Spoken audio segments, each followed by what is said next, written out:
Au nom du Père et du Fils et du Saint-Esprit, la paix soit avec vous. Il y a quelques jours, au Kenya, des hommes ont pris en otage d'autres hommes. Il y a quelques jours, des hommes ont commis des attentats dans des églises chrétiennes au Pakistan.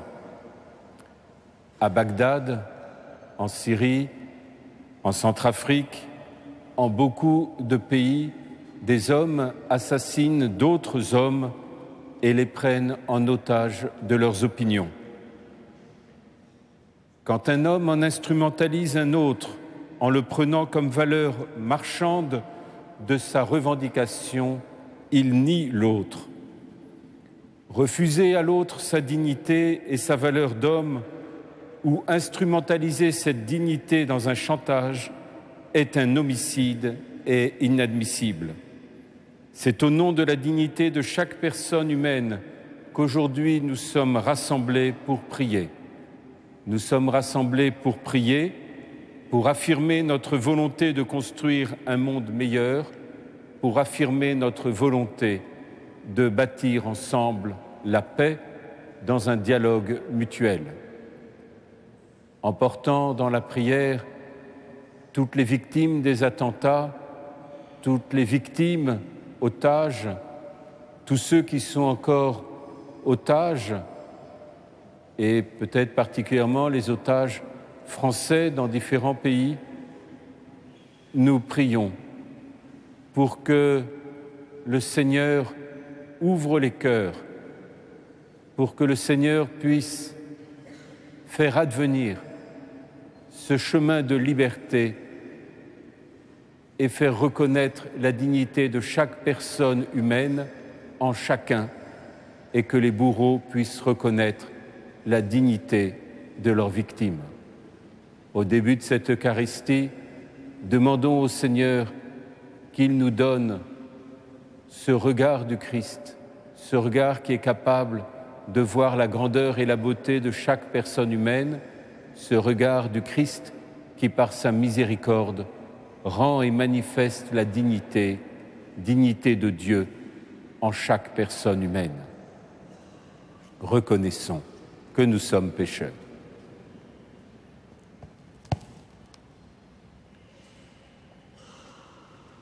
Je confesse à Dieu Tout-Puissant, je reconnais devant mes frères que j'ai péché, en pensée, en parole, par action et par omission. Oui, j'ai vraiment péché. C'est pourquoi je supplie la Vierge Marie, les anges et tous les saints, et vous aussi, mes frères, de prier pour moi le Seigneur notre Dieu. Que Dieu Tout-Puissant nous fasse miséricorde, qu'il nous pardonne nos péchés et nous conduise à la vie éternelle.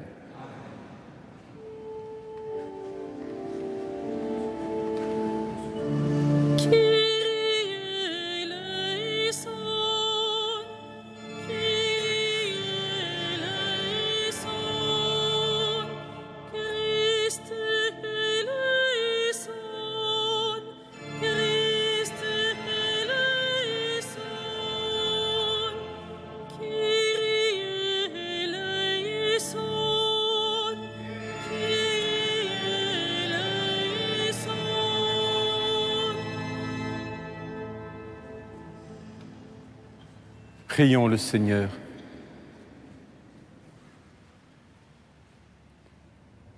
Nous faisons mémoire des saints Côme et Damien pour te glorifier, Seigneur, puisque ton admirable providence leur a donné la gloire sans fin et nous donne maintenant ton secours par Jésus-Christ, notre Seigneur et notre Dieu, qui vit et règne avec toi, Père, dans l'unité de l'Esprit Saint, hier, aujourd'hui et dans les siècles des siècles.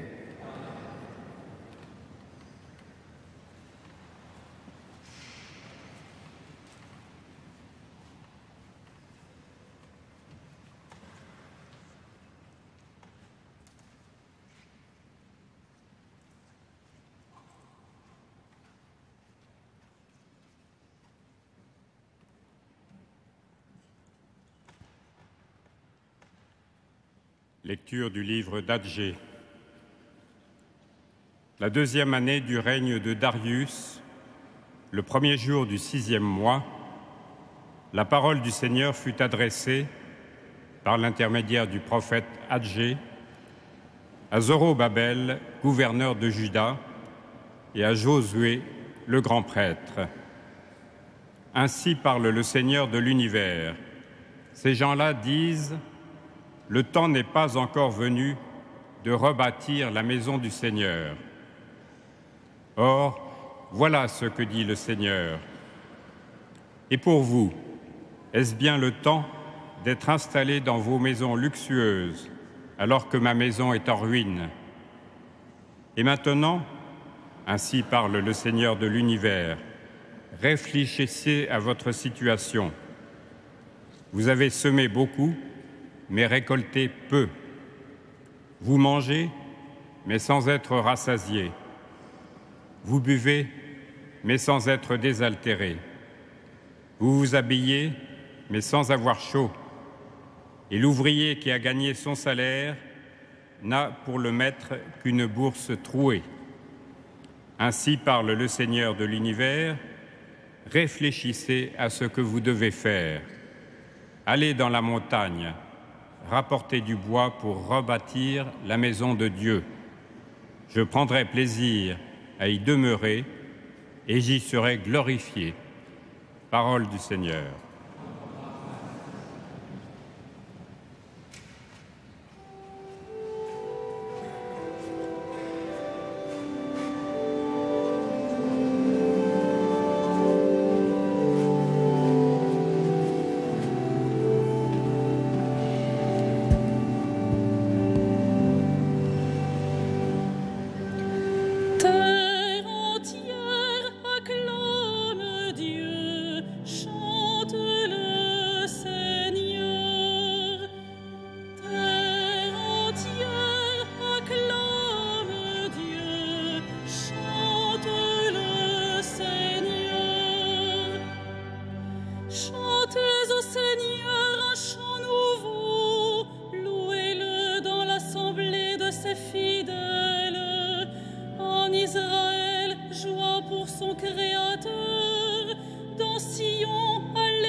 Maintenant, roi, comprenez, servez le Seigneur avec crainte, rendez-lui votre hommage en tremblant. Alléluia, Alléluia, Alléluia.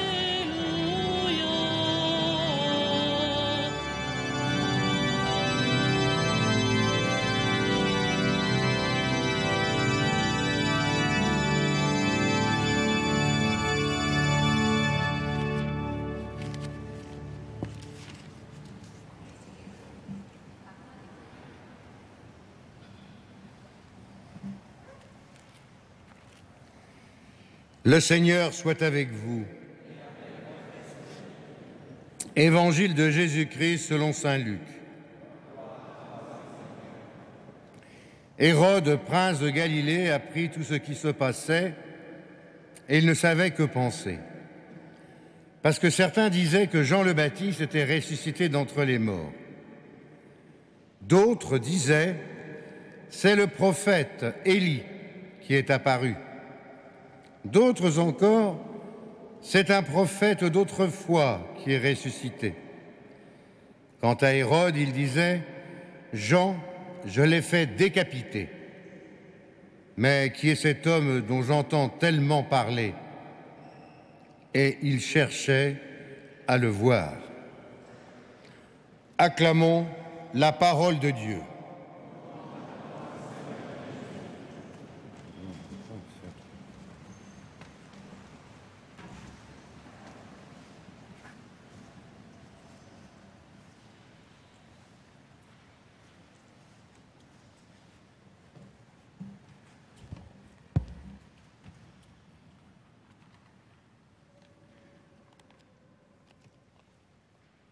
La question qui se pose pour Hérode, c'est celle de savoir qui est Jésus.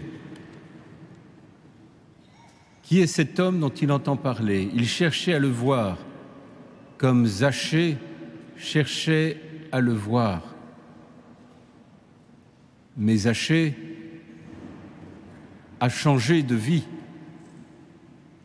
Hérode a fait décapiter Jean pour une danse.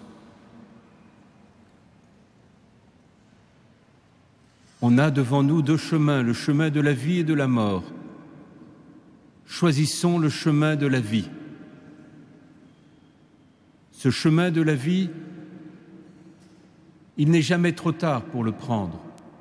Zachée qui cherchait à voir Jésus, il n'était pas trop tard pour qu'il change de vie, qu'il descende de son arbre et qu'il accueille Jésus chez lui et qu'il rende même largement ce qu'il avait pris abusivement. Hérode n'a pas changé de vie. Cette question de la manière de vivre est essentielle pour nous aujourd'hui, car c'est à la manière dont nous nous aimons les uns les autres, c'est à la manière dont nous portons l'Évangile dans le sanctuaire de notre vie que le Christ sera manifesté au monde. Nous vivons une période de crise, mais une période de mutation étonnante de notre monde. Cette mutation de notre monde, elle nous engage comme un appel étonnant à changer nos modes de vie au nom de la fraternité entre les hommes que Dieu le Père nous donne de pouvoir reconnaître. Ce changement des modes de vie, c'est de se demander si ce que nous faisons correspond à un bien pour nous et pour les autres, ou à un bien pour nous malgré les autres. Déjà, si notre changement de manière de faire est une manière de faire pour le bien des autres et pour notre bien, je pense que le changement de modalité de vie sera plus proche de l'Évangile. Mais en même temps, nous savons bien que devant la violence et surtout devant cette négation de la personne humaine qui fait que la dignité de l'homme, telle que la Déclaration des droits de l'homme le dit aussi, mais telle que cela nous est révélé dans le livre de la Genèse, devient la valeur marchande de revendication par des criminels qui prennent en otage cette valeur pour essayer d'imposer leur pouvoir aux autres en détruisant la liberté de l'homme en étant des liberticides. C'est cette manière de se comporter qui prend en otage la dignité, la valeur, la grandeur de l'homme pour en faire une valeur marchande, une valeur d'échange en vue d'une action liberticide. C'est là où nous voyons l'inversion radicale de ce que Dieu veut pour l'homme. Dieu ne prend jamais l'homme en otage. Dieu saisit l'homme comme une mère saisit son enfant pour faire advenir la liberté dans l'éducation, dans le chemin, dans la croissance et dans les embûches d'une route. C'est là le chemin de la vie. Mais dans le cœur des hommes, lorsque nous sommes devant une telle violence, lorsque, comme dans certains pays, des enfants se font enlever simplement pour des revendications financières, lorsque nous sommes devant la violence de la guerre, ressort nécessairement de notre cœur une autre violence en réponse. Ressort de notre cœur une volonté aussi qui serait guerrière, polémique, destructrice, et pas seulement dans des violences aussi terribles que celles que je nommais, mais quelquefois dans des contradictions d'idées, de projets, d'objectifs ou de construction de société. Alors, qu'est-ce que nous dit l'Esprit Saint dans cette circonstance-là? À quoi l'Esprit Saint nous appelle, si ce n'est à la culture du dialogue et non pas à celle du conflit? Nous n'avons rien à perdre dans le dialogue. Nous n'avons rien à craindre pour notre liberté de parler à celui qui pense autrement que nous.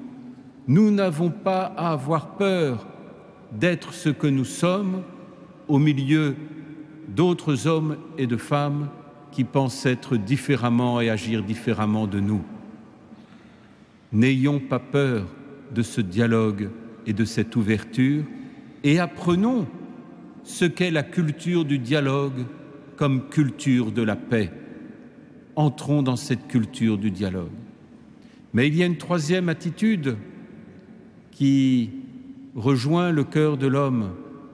C'est aussi la mort injuste, la mort qui passe comme un fléau, et j'ai une pensée particulière pour toutes les victimes des tremblements de terre, et particulièrement du tremblement de terre aussi au Pakistan, qui a fait plus de 300 morts. La vie de ces plus de 300 victimes du tremblement de terre n'a pas moins de valeur que celle des autres hommes. Pourquoi? Alors, Hérode cherchait à voir Jésus, Zachée cherchait à voir Jésus. Nous cherchons à voir Jésus parce qu'il est la résurrection et la vie, parce qu'il nous révèle que nous n'allons pas vers la mort, mais que nous allons vers la vie, que nous n'allons pas vers le conflit et vers la guerre, mais que nous allons vers la paix, que nous n'allons pas vers la haine, quels que soient les mouvements de notre cœur, mais que nous allons vers l'amour qui seul transforme et sauve le cœur humain. Qu'il est grand ce chemin que le Christ nous dévoile.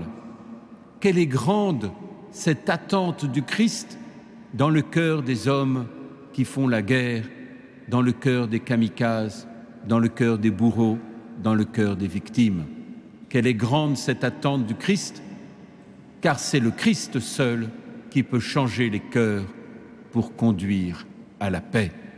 Seul le Christ est victorieux de cette haine, de cette violence.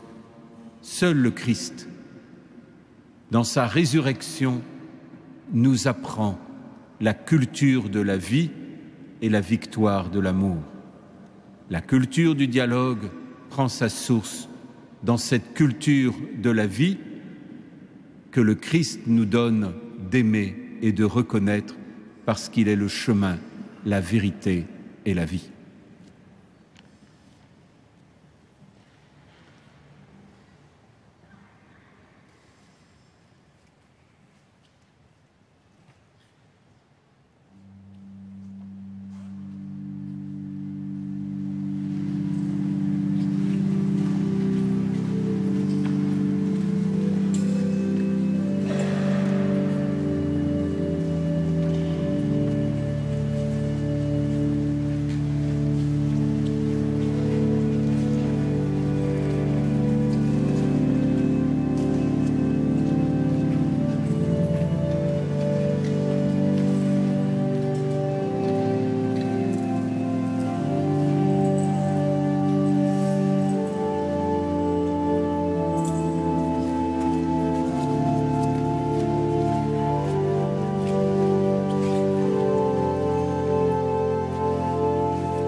Prions ensemble au moment d'offrir le sacrifice de toute l'Église. En rappelant, Seigneur, la mort de tes amis, qui fut chère à tes yeux, nous t'offrons cet unique sacrifice, source et modèle de tout martyr, par Jésus-Christ notre Seigneur.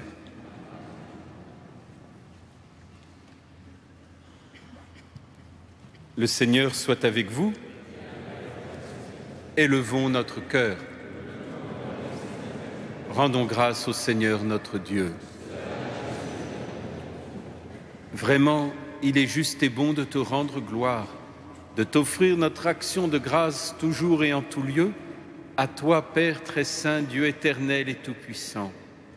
Nous reconnaissons un signe éclatant de ta grâce dans les martyrs des saints Côme et Damien.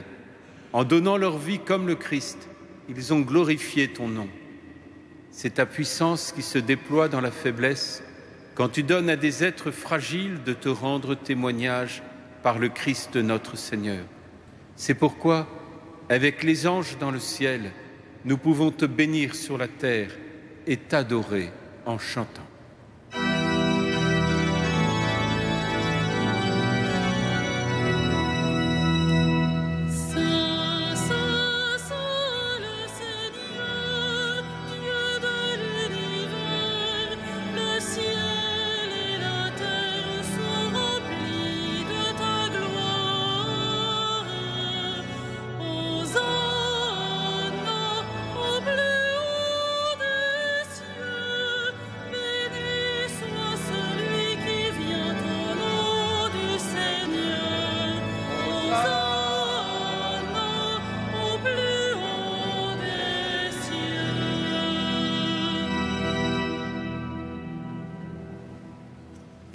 Tu es vraiment saint, Dieu de l'univers, et toute la création proclame ta louange, car c'est toi qui donnes la vie, c'est toi qui sanctifies toutes choses par ton Fils Jésus-Christ notre Seigneur, avec la puissance de l'Esprit Saint. Et tu ne cesses de rassembler ton peuple, afin qu'il te présente partout dans le monde une offrande pure. C'est pourquoi nous te supplions de consacrer toi-même les offrandes que nous apportons. Sanctifie-les par ton esprit pour qu'elles deviennent le corps et le sang de ton Fils, Jésus-Christ notre Seigneur, qui nous a dit de célébrer ce mystère. La nuit même où il fut livré, il prit le pain.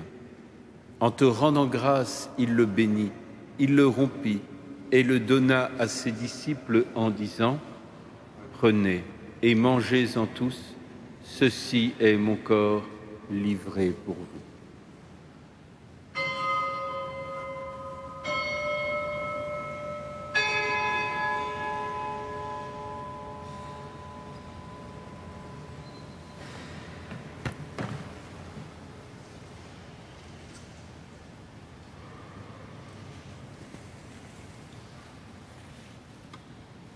De même, à la fin du repas, il prit la coupe.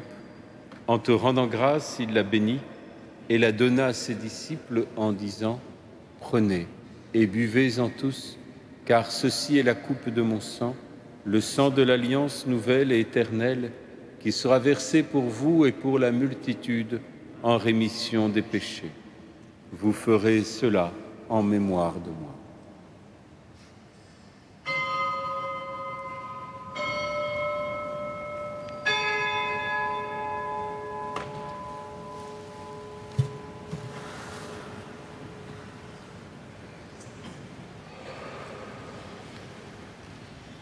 Il est grand le mystère de la foi. Nous proclamons ta mort, Seigneur Jésus.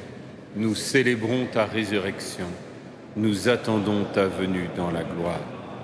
En faisant mémoire de ton Fils, de sa passion qui nous sauve, de sa glorieuse résurrection et de son ascension dans le ciel, alors que nous attendons son dernier avènement, nous présentons cette offrande vivante et sainte pour te rendre grâce. Regarde, Seigneur, le sacrifice de ton Église et daigne y reconnaître celui de ton Fils qui nous a rétablis dans ton alliance. Quand nous serons nourris de son corps et de son sang et remplis de l'Esprit Saint, accorde-nous d'être un seul corps et un seul esprit dans le Christ.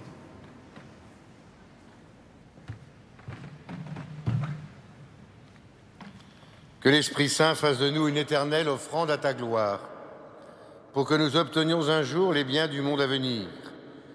Auprès de la Vierge Marie, la bienheureuse Mère de Dieu, Saint Joseph, avec les apôtres, les martyrs, Saint Côme et Saint Damien, tous les saints qui ne cessent d'intercéder pour nous. Et maintenant, nous te supplions, Seigneur, par le sacrifice qui nous réconcilie avec toi, étends au monde entier le salut et la paix. Affermis la foi et la charité de ton Église au long de son chemin sur la terre.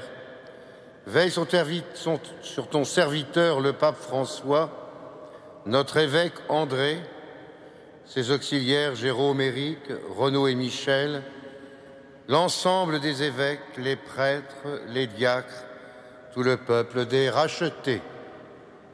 Écoute les prières de ta famille assemblée devant toi, et ramène à toi, Père très aimant, tous tes enfants dispersés.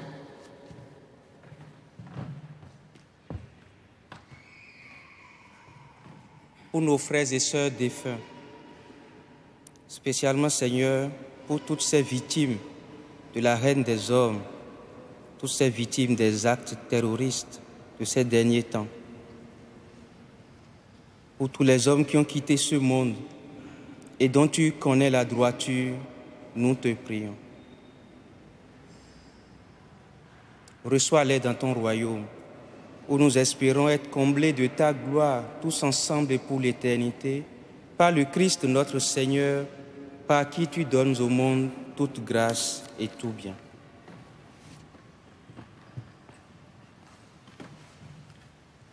Par lui, avec lui et en lui. À toi, Dieu le Père Tout-Puissant, dans l'unité du Saint-Esprit. Tout honneur et toute gloire pour les siècles des siècles.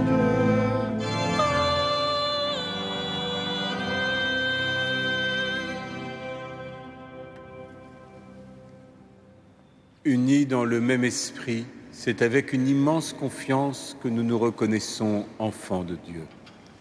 Notre Père, qui es aux cieux, que ton nom soit sanctifié, que ton règne vienne, que ta volonté soit faite sur la terre comme au ciel. Donne-nous aujourd'hui notre pain de ce jour. Pardonne-nous nos offenses, comme nous pardonnons aussi à ceux qui nous ont offensés, et ne nous soumets pas à la tentation, mais délivre-nous du mal. Délivre-nous de tout mal, Seigneur, et donne la paix à notre temps.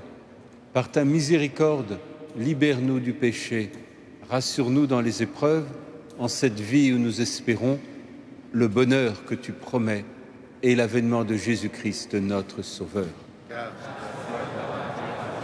Le règne, La gloire pour les siècles des siècles. Seigneur Jésus-Christ, tu as dit à tes apôtres, « Je vous laisse la paix, je vous donne ma paix. Ne regarde pas nos péchés, mais la foi de ton Église. Et pour que ta volonté s'accomplisse, donne-lui toujours cette paix et conduis-la vers l'unité parfaite, toi qui règnes pour les siècles et des siècles. » Amen. Que la paix du Seigneur soit toujours avec vous. Et avec vous. Frères et sœurs, dans la charité du Christ, donnons-nous cette paix.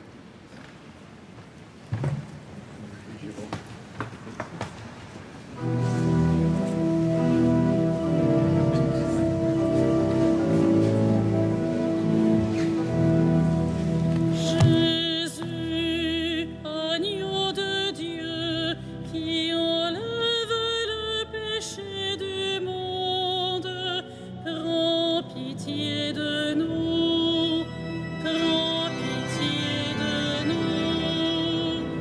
Jésus, agneau de Dieu, qui enlève le péché du monde, prends pitié de nous, prends pitié de nous.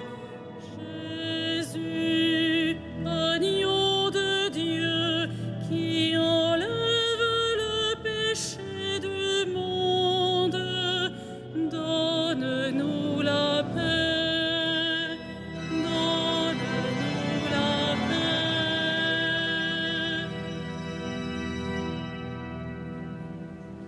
Heureux les invités au repas du Seigneur. Voici l'agneau de Dieu qui enlève le péché du monde. Je ne suis pas digne de te recevoir, mais dis seulement une parole et je serai guéri. Que le corps et le sang du Christ nous gardent pour la vie éternelle.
Unissons nos prières. Entretiens en nous, Seigneur, le don que nous avons reçu de ta bonté en la fête des bienheureux Côme et Damien. Qu'il serve à notre guérison et nous apporte la paix par Jésus le Christ notre Seigneur. Amen.